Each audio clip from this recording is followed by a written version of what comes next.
Guys welcome back to our channel और आ चुके हैं हम एक और नई वीडियो के साथ। तो आज की वीडियो में हम बात करेंगे रामायण के बारे में कि कैसे बाली के शरीर में इतना बल आया था। जी हाँ दोस्तों, क्या था बाली की शक्ति का राज? तो चलिए जानते हैं आज की अपनी इस वीडियो में। वानर राज बाली किष्किंधा का राज और सुग्रीव का बड़ा भाई था। बाली का विवाह वानर वैदराज सुषेण की पुत्री तारा के साथ संपन्न हुआ था। तारा एक अप्सरा थी। बाली को तारा किस्मत से ही मिली थी। बाली के आगे रावण की एक नहीं चली। तब रावण ने किया था यह। बाली के पिता का नाम वानर श्रेष्ठ ऋषि था। बाली के धर्म पिता देवराज इंद्र थे। बाली का एक पुत्र था जिसका नाम अंगद था। बाली गदा और मल्ल युद्ध में पारंगत था। उसमें उड़ने की शक्ति भी थी। धरती पर सबसे शक्तिशाली माना जाता था, लेकिन उसमें साम्राज्य विस्तार की भावना नहीं थी। वह भगवान सूर्य का उपासक और धर्मपरायण था। हालांकि उसमें दूसरे कई दुर्गुण थे, जिसके चलते उसका दुख झेलना पड़ा। रामायण के अनुसार बाली को उसके धर्मपिता इंद्र से एक स्वर्ण हार प्राप्त हुआ। इस हार की शक्ति अजीब थी। इस हार को ब्रह्मा ने मंत्र युक्त करके यह वरदान दिया कि इसका पहनकर बाली जब भी रणभूमि में अपने दुश्मनों का सामना करेगा तो उसके दुश्मन की शक्ति आधी हो जाएगी और क्षीण हो जाएगी। तो यह शक्ति बाली को प्राप्त हो जाएगी। इसी कारण से बाली लगभग अजय था।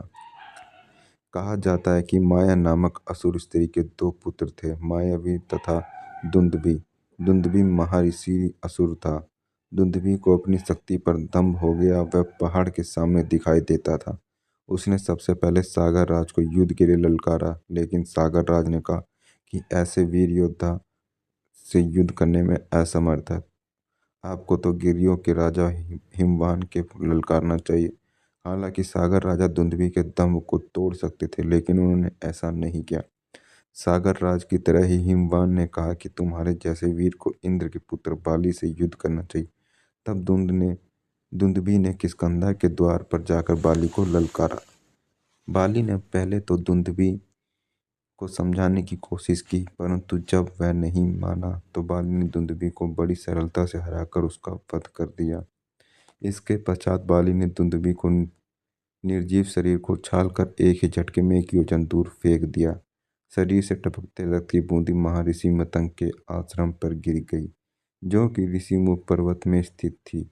क्रोधित मतंग ने बाली को श्राप दे डाला कि यदि बाली कभी भी उनके आश्रम के 1 योजन के दायरे में आया तो वह मृत्यु को प्राप्त हो जाएगा।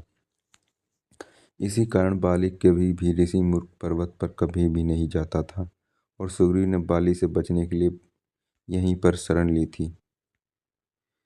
मायावी का वध। स्त्री के कारण ही बाली का दुंदुभि के भाई मायावी से बैर हो गया। एक बार आधी रात्रि में किष्किंधा के द्वार पर आकर दुंदुभि के भाई मायावी ने बाली को युद्ध के लिए ललकारा। बाली तथा सुग्रीव उससे लड़ने के लिए गए, लेकिन दोनों को आता देखकर मायावी वन की ओर भागा तथा एक गुफा में जा छिप गया। बाली सुग्रीव को गुफा के पास खड़ा करके स्वयं गुफा में घुस गया। सुग्रीव ने 1 वर्ष तक बाली के बाहर आने की प्रतीक्षा की। 1 वर्ष बाद गुफा से रक्त की धारा बहती देखकर सुग्रीव ने यह समझा कि बाली मर गया। तब उसने गुफा को एक पर्वत से शिखर से ढक और चल दिया।